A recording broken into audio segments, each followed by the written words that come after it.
The Inaza Shield is a mid-tower ATX chassis made primarily of SPCC steel, with a plexiglass side panel and an RGB illuminated front panel. Key dimensions are 41 cm height, 18 cm width, 41 cm depth, and it weighs about 3.5 kilograms. It supports ATX, Micro ATX, and Mini IDX motherboards.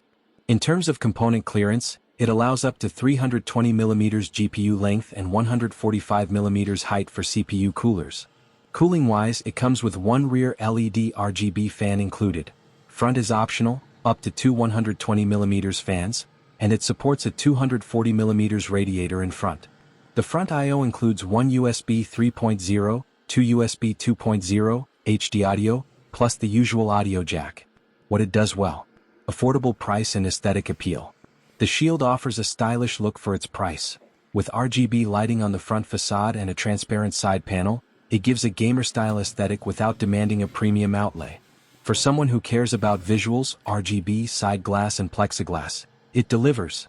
Decent size/compatibility for entry to mid builds.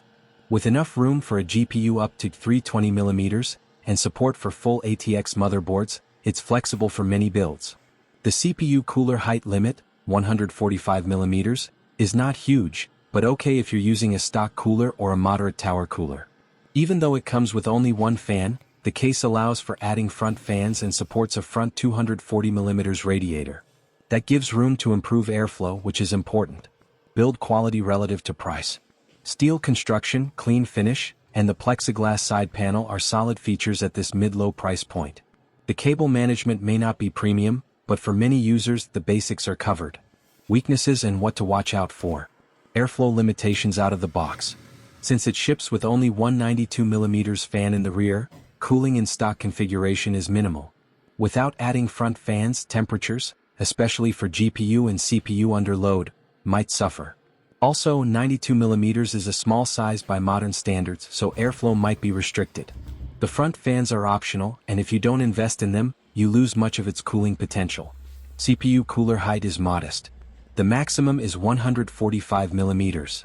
If you plan to use larger air coolers, you'll need to check. Some higher-end coolers or tower heatsinks exceed that, which limits options unless you go liquid or low profile. GPU length is good but not exceptional. 320 mm is generous for many cards, but very long GPUs, especially modern flagship models with thick coolers, may push the limits.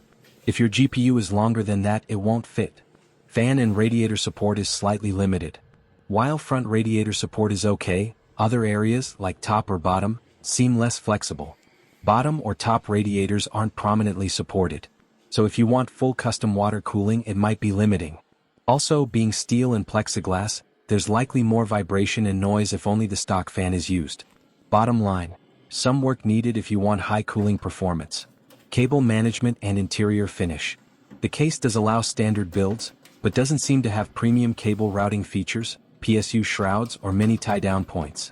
The interior is basic, which is acceptable for the price but means some extra care during build is required. Plexiglass is more fragile than tempered glass, so careful handling needed. Position of PSU. The power supply is mounted at the top in this model. Top PSU mounting can lead to hotter PSU operation, plus it can affect the thermal behavior of components above. Some prefer bottom mounting for better weight balance and cooling.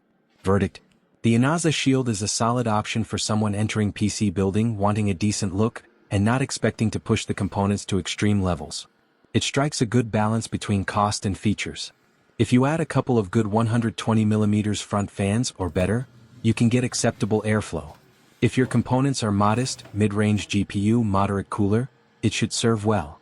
Please leave me a like and tell me what processor you have in your build.